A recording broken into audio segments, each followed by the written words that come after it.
Some crimes are never solved. Some questions are never answered. And some nights never feel safe again. These are 5 of the most disturbing, unsolved crimes in history. Mysteries so dark. The Boy in the Box. Philadelphia, February 1957. A cardboard box lies abandoned in the brush along Susquehanna Road. Inside, the lifeless body of a young boy, bruised, malnourished, wrapped in a thin plaid blanket. No name, no report, no missing child matched the description. He became known only as the Boy in the Box.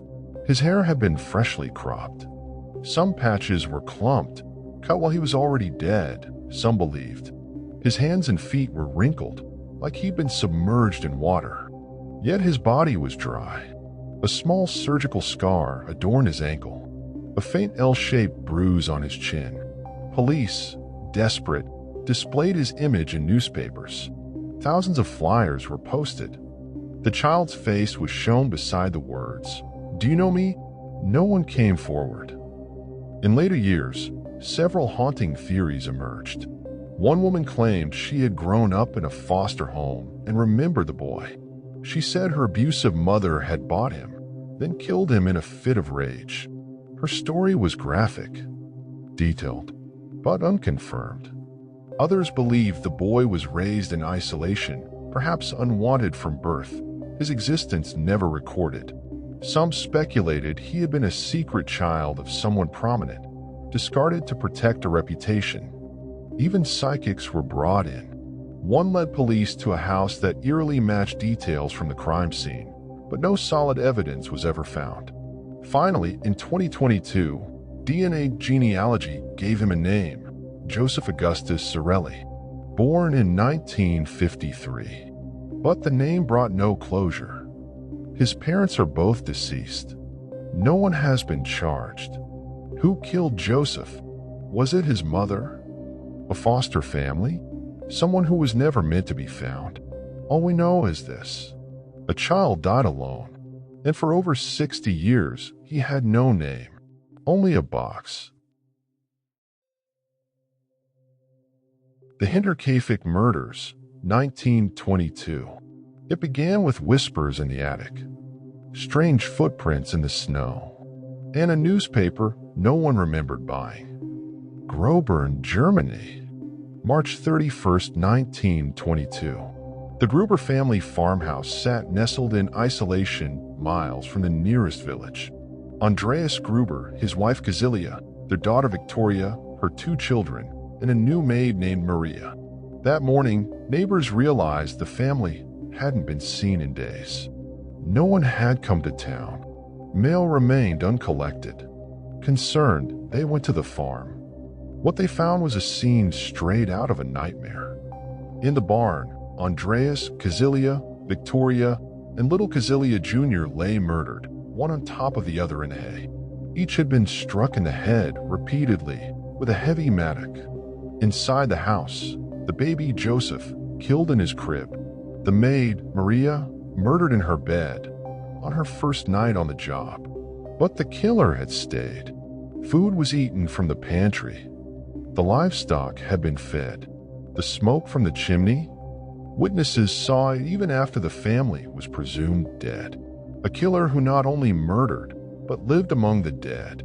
Andreas Gruber had told neighbors about the strange footprints, single-file tracks in the snow, leading from the woods to the house, but none leading away. He also claimed he heard steps in the attic and voices. Police scoured the home. There were signs of someone living in the attic before the murders: straw scattered on the floor, disturbed dust, a makeshift bed. But who could have done it? Some suspected Victoria's late husband, believed by some to still be alive. Others whispered about an incestuous relationship between Victoria and her father, and the possibility that Joseph, her son, was born from it. Could the motive have been personal shame or revenge? Over 100 people were questioned. No one arrested. In 2007, modern German detectives reopened the files. Using new forensic methods, they narrowed it to one suspect. But out of respect for descendants, the name was never released. To this day, the Hinterkaifeck farmhouse no longer stands. It was demolished in 1923. But ask locals, and they'll tell you. The land still feels wrong, as if the silence is hiding something. The Death of Elisa Lam, 2013. The Cecil Hotel had always attracted shadows.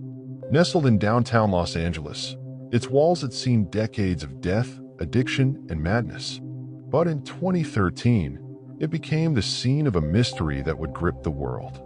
Elisa Lam was a 21-year-old Canadian student traveling alone. She checked into the Cecil on January 26th. 5 days later, she vanished. No trace, no witnesses, just silence. Until the hotel released the surveillance footage. In a now infamous video from the hotel elevator, Elisa steps inside. She presses multiple buttons, then waits. The doors remain open. She hides in the corner, peeks out nervously, steps back in, steps back out. Her hands move erratically, gesturing as if speaking to someone just outside the frame. But no one is visible. Then she's gone. That was the last time she was seen alive. 2 weeks later, hotel guests began to complain about water pressure. Some said the water tasted strange. Some said it was black. A maintenance worker was sent to inspect the rooftop tanks. Inside one of them, he found her. Naked, floating, dead. The lid to the tank was heavy and the hatch difficult to reach. There were no ladders. No alarms triggered. The autopsy found no drugs in her system. No visible trauma. The official cause of death, accidental drowning. But the questions never stopped. Why was the elevator behaving strangely? Was someone else involved? Why was she undressed? One theory pointed to her bipolar disorder. Some said it was a psychotic break. Others claimed she was being chased by a real person or something else. Online sleuths suggested a hotel staff member was involved, or that Elisa had discovered something she wasn't supposed to. Others saw signs of occult symbolism. The Cecil had been home to serial killer Richard Ramirez, the Night Stalker, who lived there in the 1980s. Another killer, Jack Unterweger, stayed there while posing as a journalist, strangling women during his stay. Some believe the Cecil itself has a curse, that Elisa was simply the latest victim. To this day, no security footage was ever released from the rooftop, and no one knows what Elisa saw that made her act the way she did. Only this: she stepped into an elevator, and into something we still don't understand. The Isdal Woman, 1970. November 29, 1970. Near Bergen, Norway, a father and his 2 daughters were hiking in the desolate, forested area known as Isdalen, Death Valley, a place once associated with suicides and ghost stories. They stumbled upon a body. A woman, lying among charred rocks, surrounded by the faint scent of burned flesh and gasoline. Her face unrecognizable. Her hands curled in a final grimace. Her body partially burned. Near her, a fur hat soaked in petrol. A dozen sleeping pills. Broken umbrella. No purse. No ID. Her labels had been cut from her clothing. At first, police suspected suicide. But the scene was wrong. Too clean. Too calculated. She had died from a mix of smoke inhalation and sleeping pills. But the position of her body, arms tight to her sides, wrists showing no sign of defense, suggested staging. Investigators found 2 suitcases at Bergen's train station. Inside, wigs, non-prescription eyeglasses, notebooks with coded entries, a prescription cream under a false name, currency from multiple countries, clothing with all the tags removed. Even the fingerprints were missing, intentionally sanded off. Who was she? Witnesses said she had traveled under several aliases: Fenella Lorch, Claudia Tielt, Alexia Zarna. She moved between hotels using different passports, switching rooms, changing accents. One hotel clerk said she always requested rooms with balconies, overlooking military testing areas. Another said she spoke multiple languages but never stayed long. Some believed she was a spy, possibly from the Mossad or KGB. This was the height of the Cold War. Norway, rich with NATO secrets and nuclear infrastructure, was a hotspot for espionage.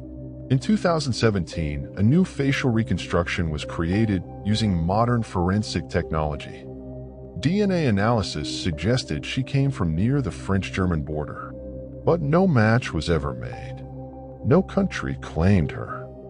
No agency stepped forward. Some believe she was murdered to cover something up. Others think she was a rogue agent who knew too much, or someone who simply wanted to vanish. But whoever she was, she died alone in a valley known for death. And over 50 years later, her name, her story, and her secrets remain buried, burned, erased, forgotten. The Dyatlov Pass Incident, 1959.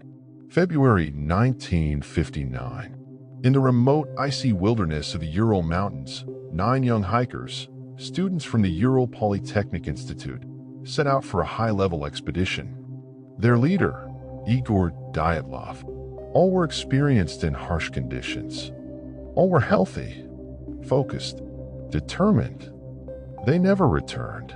Weeks later, search teams discovered their abandoned campsite on the slope of a mountain the local Montsi tribespeople called Kolat Cycle, Mountain of the Dead.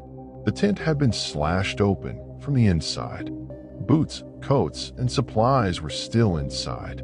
Yet the hikers had fled into the minus 30 degrees Celsius blizzard barefoot and barely clothed.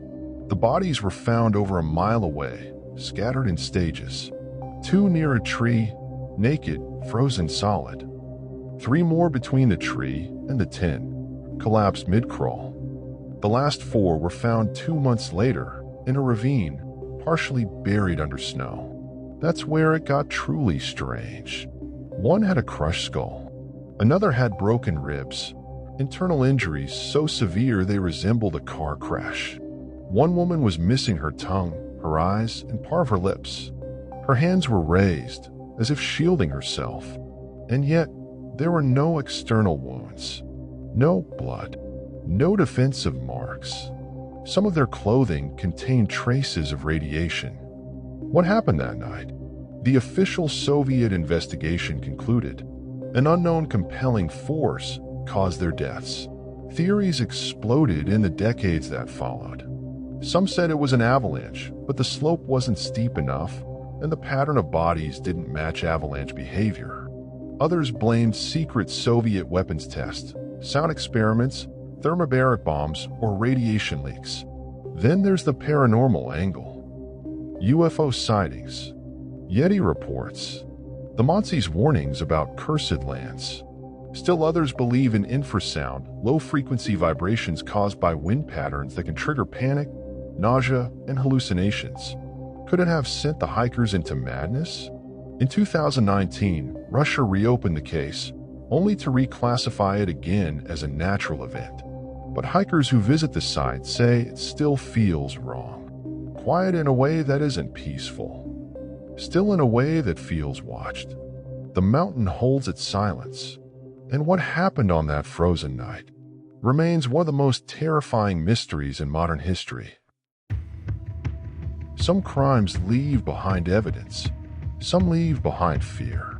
But the worst are the ones that leave behind nothing. No fingerprints.